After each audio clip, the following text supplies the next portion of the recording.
Hello, and welcome to this final installment in the video series on public health and the current pandemic. Today, I want to talk to you about resilience strategies on both an individual and a community level. And I'm going to be offering 3 strategies on both that individual and community level.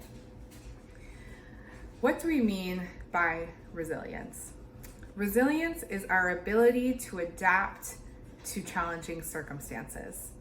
Our ability to turn lemons into lemonade. That is resilience. It's our inner strength. During times of stress, there are actually changes in our physiology, in our brains and bodies, that are made to help us survive, but also can make the time feel very stressful. So when we encounter stress, such as a global pandemic, and when everything feels like it is crumbling around us, our brains go into fight, flight, or freeze mode, which is where our amygdala, the back part of our brain, or the oldest part of our brain, kicks in. While the amygdala kicks in, our frontal lobe tends to turn down the volume. And our frontal lobe is our ability to think rationally and our ability to think about cause and effect and long term. So while if you're running from a bear, it's great to have your fight, flight, or freeze kick in so that you can survive.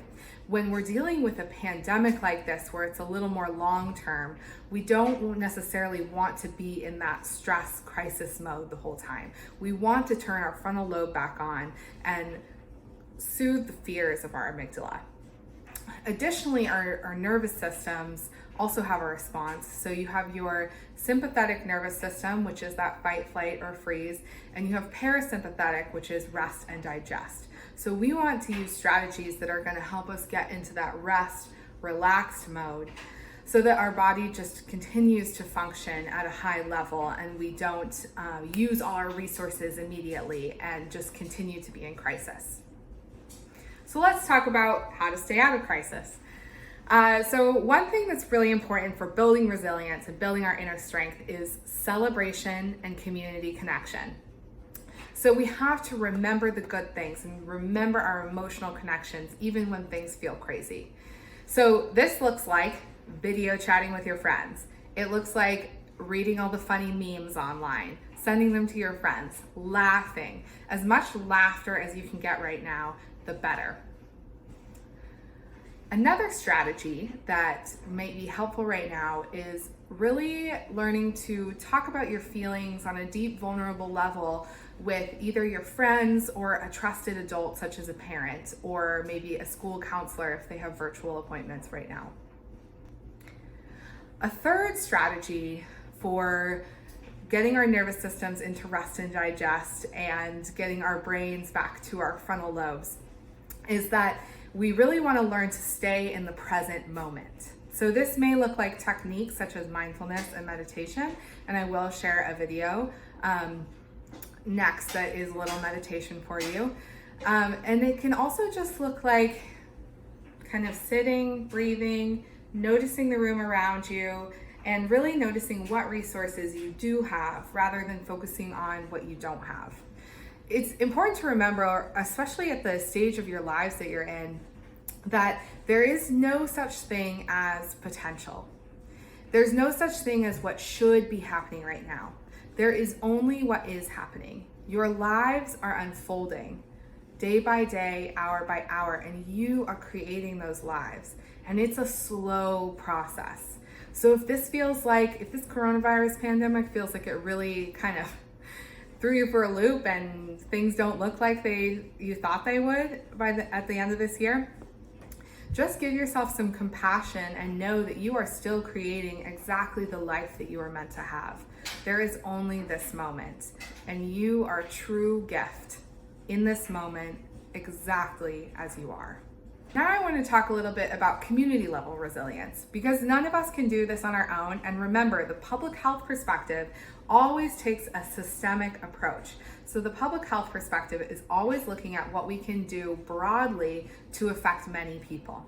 So the first strategy on a community level is use your voice. And when you turn 18, use your voting voice.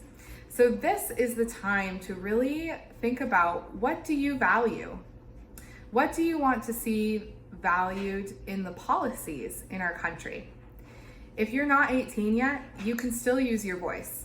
You can write to your senators, you can write to the legislature, you can email, you can call, you can show up to rallies.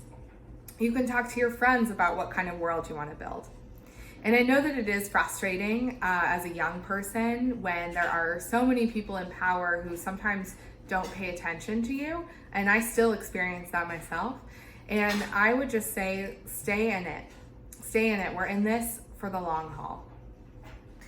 Number 2, in terms of community level resilience, is that we want to think about creating communities of care.